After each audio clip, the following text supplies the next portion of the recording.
குடிக்கிறதுக்கு தண்ணி வந்து சொல்லியிருந்தேன். கேன் தண்ணி தான். சரின்னு சொல்லிட்டு ஒரு நாளைக்கு முன்னாடியே கொண்டாந்து கொடுத்துருங்க அப்படின்னு சொல்லியிருந்தேன்.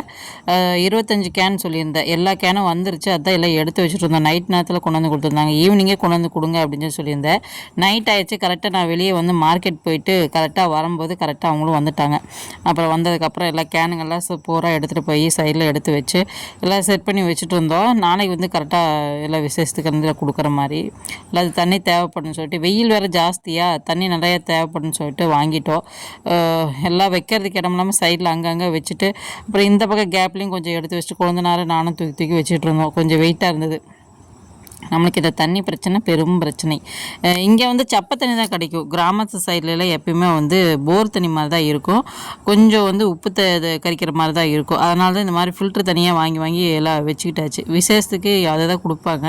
அப்புறம் சாப்பாடு செய்கிறதுனாலும் இந்த தண்ணியில் தான் செய்யணும். அப்போ தான் வெயிலுக்கு அதுக்கு கெடாமல் இருக்கும். இந்த உப்பு தண்ணி